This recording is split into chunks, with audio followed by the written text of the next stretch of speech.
Alright, let's look at number I, the practice problems. Again, this one's asking you to work backwards and be given the starting material. Similar to one of the homework problems we had as well. Alright, so when we work backwards, let's go ahead and number all our carbons. 1, 2, 3, 4, 6. Let's not forget, you're told that we use Br2. I'll ask you to figure out what this is.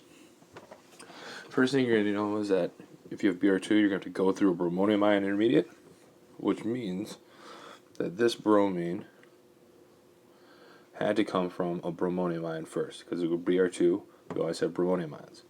The only other way that could come from the bromonium ion is if it was attached to carbon 2. So draw an arrow like this working backwards. That means we'd have to break this bond between carbon 2 and oxygen. I'd put an O minus there.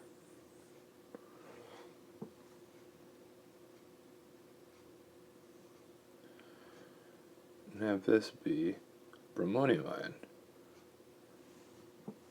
Number of carbons 1, 2, 3, 4, 5, and 6.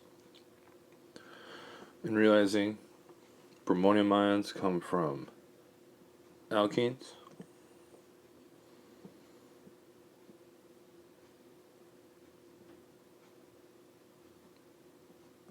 Number of carbons 1, 2, 3, 4, 5. Oops, lost a carbon. It's why it's always important to number our carbons.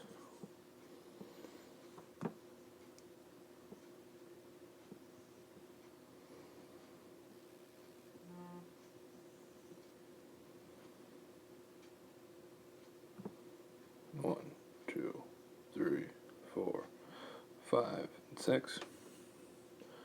And of course, this could have came from an alcohol. Instead of having the O minus, we have an OH.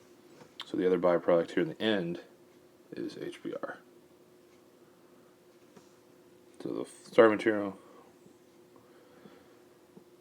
is an alcohol that's within the molecule.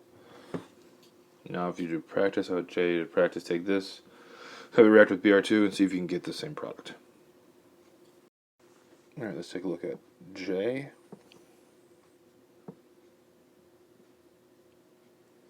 These next couple problems are important to help us understand carbocation rearrangements. H+, our solvent is water. Nucleophile, of course, is the pi bond. It attacks H+.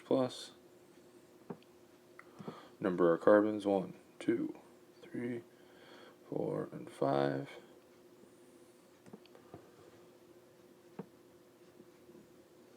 With the carbocation on carbon 2, because it's the most substituted, most stabilized by hyperconjugation. 4 and 5. And we obviously have water in there as well. However, if we can do a shift to get a more stable carbocation, we will. Even though there's an H on carbon 3, we don't usually draw it in. It's there. We can do a hydride shift,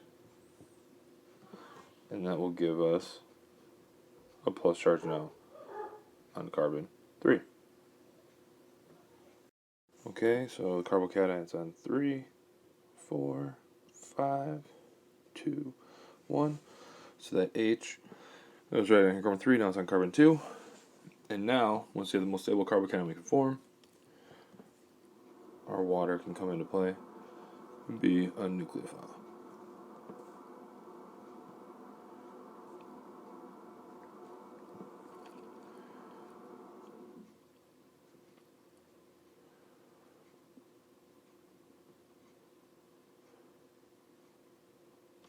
Number of carbons again, 1, 2, 3, 4, and 5.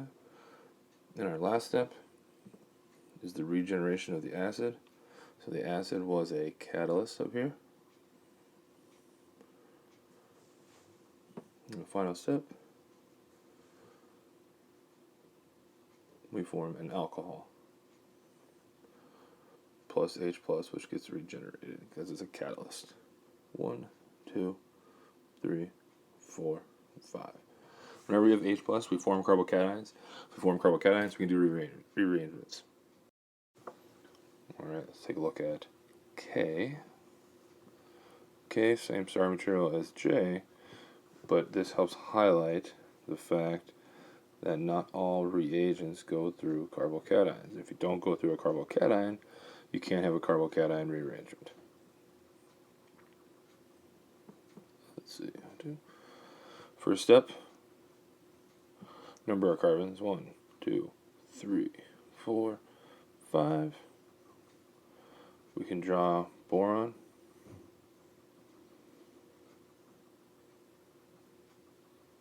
Realizing it's sp2 hybridized, has an empty p orbital. The pi bond will attack that, and the boron want to be bonded to the less substituted carbon because sterically it's less encumbered that way. At the same time as that pi bond attacks, an H attacks from boron. It's all a syn addition, happens on the same side.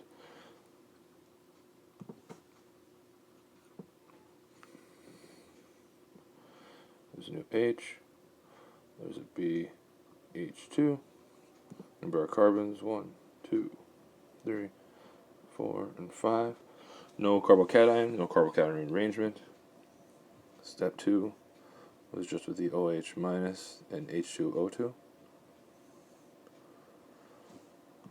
So our final product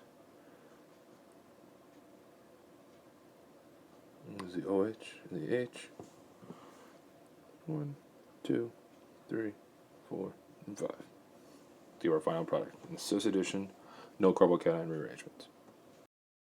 Alright, for L, similar products, same starting materials before. Now instead of having we have H+, but we have ethanol as our solvent. First thing we do, number of carbons, 1, 2, 3, 4, 5. Pi bond attacks. Form a carbocation and the most stable carbon of the pi bond, which would be carbon 2, because that will give us a secondary carbocation. But of course, if we can form a carbocation, we can also form a more stable carbocation. We do a rearrangement. In this case, we do a hydride shift. H shifts over, just like it did in J.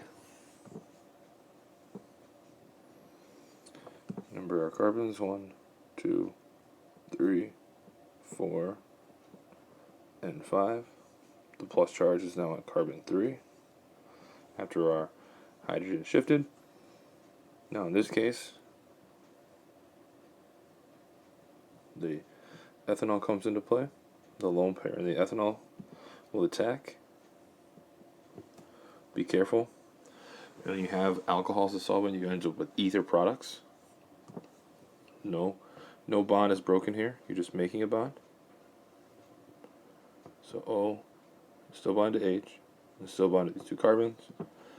Number of carbons, 1, 2, 3, 4, and 5. Make sure we balance our charges. Be a plus charge on the oxygen. At this point, the H is given back up. So the H is again a catalyst in this case. And our final product would of course be an ether. Plus H plus. Numbering our carbons, 1, 2, 3, 4, and 5.